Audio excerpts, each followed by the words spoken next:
Okay, class, so today we are going to look at compositions that are commonly found in art. This will just be a quick overview of each of them. The first one is Steelyard. It is one of the most popular forms of compositional balance. It's a scale with two unequal sized masses with the fulcrum towards the larger mass, giving it more of a balance to that side of it with more of a focus on it. And there's usually a vertical visual connection between the pieces.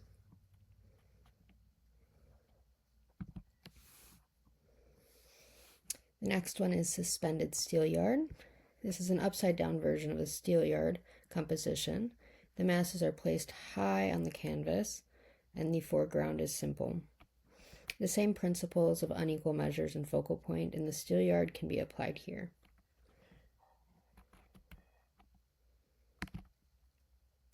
The third one is Balanced Scales.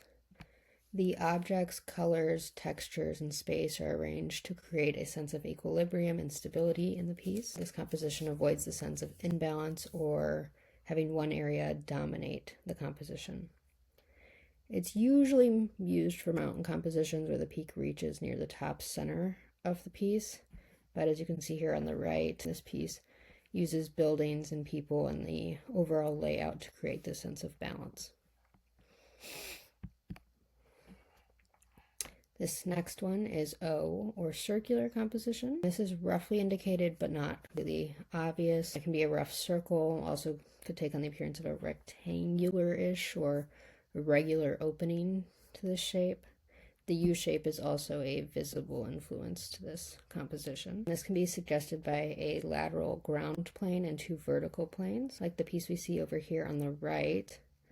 The beans that are up to the left top corner of the piece, and then as you travel down into the figures below, it also corresponds up into the figures to the right of the piece, creating this circular composition.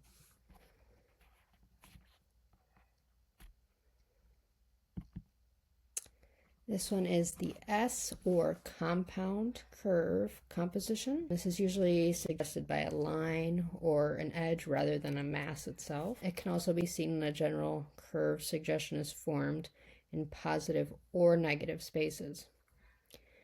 If a point of interest exists in the piece, it should be placed on or near the converging end of the paint lines. So with here, if you wanted to have a focal piece, it could be towards the center of the painting where this stream is running off into.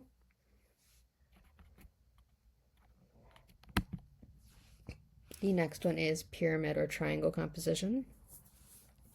The structure of the pyramid or triangle composition aids in the stability and permanence of the piece of art. It can be created by a line, a mass, or sprinklings of different various interests. Usually the main subject or focal point is generally the apex of this triangular area. For this piece, we see it would be the woman in blue and red. That would be the focal point of this piece. The next one is cross composition. This composition is more often used in works with like architecture, boats, or like leafless trees. The point of interest should be placed near the crossing of the main lines. It creates a sense of stability and symmetry before the piece. It can also be effective for conveying themes of peace, mystery, or solemnity.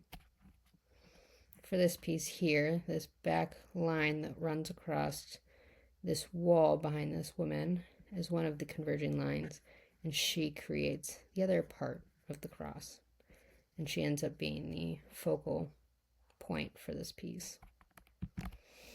The next one is radiating line composition. This one draws attention to the point of interest, which should be placed at or near the converging lines. The lines extend outward from a central point, creating a sense of movement, energy, or focus. They are often used to draw the viewer's eye to a specific area of the piece. In this piece to the right, the boat in the background with the light radiating from behind it is the focal point of it, and the lines in this piece converge on that area. L or rectangle composition. The elements are arranged to form the letter L. This is typically done with a vertical element on one side and a horizontal element running along the bottom of the piece. It creates a balanced yet asymmetrical structure that guides the viewer's eye. This next one is called three-spot composition. It can be its own composition or work well with other types of compositions like the steelyard or pyramid composition. 3 is the minimum, but you can add more spots to aid in the balance and unification of the piece as a whole. It generally participates in the rule of thirds, with the items or interest objects falling on the points of convergence in the rule of thirds. Generally, you would like to strategically place key elements or focal points within a composition to create a balanced and dynamic visual arrangement. This next one is called grouped mass. This type of composition creates unity by placing several masses into a group. There's clusters of visual elements into one main area while keeping the other areas of the piece clear or less cluttered with objects. This generally creates a striking and distinctive visual effect here. It's mostly used in painting still life, but it also can be combined with pattern and silhouette compositions. This next one is diagonal line compositions. This one creates, you want to use a considerable slant in the main line of the piece, and then you would oppose or intercept these by other lines or masses. Below the main line is generally either painted in a unification of dark values only or light values only, and the opposite value above the main line.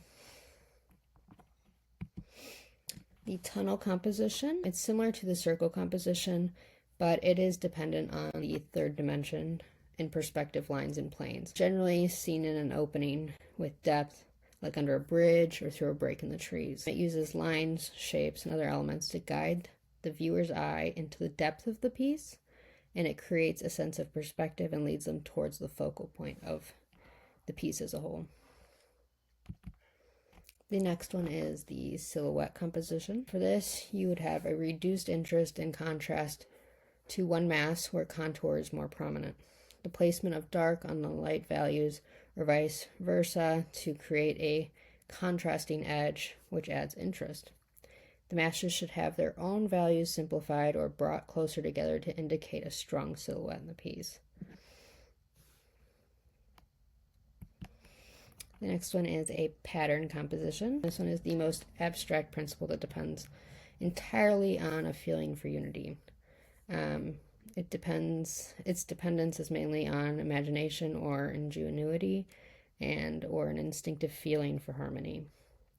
The patterns may be arranged with or without a point of interest, and they tend to rely on repetition and echoing of elements like line, color, textures, in order to create a visual rhythm, harmony, and unity to the piece. Here is a page where you can find more examples and resources. There are additional examples of each composition on our Canvas website under the composition module. And then below is a link that you can find these images and more information about each composition.